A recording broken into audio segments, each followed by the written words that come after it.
कोल्हापूर शहरातील गणेश मूर्तींचं विसर्जन इराणी खणीमध्ये करण्यात येतं।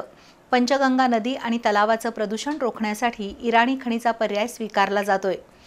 कोल्हापूर शहरातील घरगुती आणि सार्वजनिक गणेश मूर्तींचं विसर्जन पर्यावरणपूरक केलं जाणार आहे। त्या दृष्टीनं महापालिकेनं जय्यत तयारी केली आहे।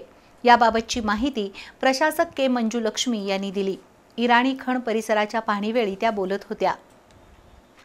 सर्वोच्च न्यायालयाच्या निर्णयानुसार नदी आणि तलावांचं प्रदूषण होऊ नये म्हणून पर्यावरणपूरक गणेशोत्सव साजरा करण्यात येतोय। घरगुती आणि सार्वजनिक गणेश मूर्तींचं विसर्जन नदी आणि तलावात न करता रंकाळ्याजवळील इराणी खण आणि त्यालगतच्या खणीत करण्यात येत आहे। यंदाही पर्यावरणपूरक गणेश मूर्ती विसर्जन या खणींमध्ये करण्यात येणार आहे। येत्या गुरुवारी घरगुती गणेश मूर्तींचं विसर्जन होणार आहे। त्या दृष्टीनं महापालिकेनं तयारी सुरू केली आहे। प्रशासक के मंजुलक्ष्मी, अतिरिक्त आयुक्त राहुल रोकडे, शहर अभियंता नेत्रदीप सरनोबत आणि अधिकाऱ्यांनी आज इराणी खणीची पाहणी केली।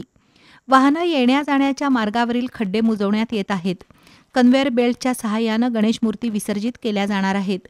कन्व्हेअर बेल्ट मंगळवारी बसवला जाणार आहे। त्याशिवाय कोल्हापूर शहरात 180 ठिकाणी विसर्जन कुंड ठेवले जाणार आहेत।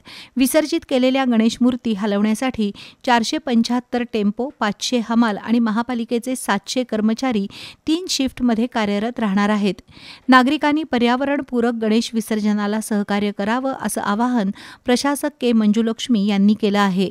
सार्वजनिक गणपतीच्या ठिकाणी आणि घरगुती गणपतीच्या दिवशी पण आपण मोठ्या प्रमाणात हमाली, जवळपास मला वाटते की 500 हमाली आणि गाडी पण मला वाटतं जवळपास 475 आपण चारही विभागासाठी गाड्याचं पण नियोजन केलेले आहे।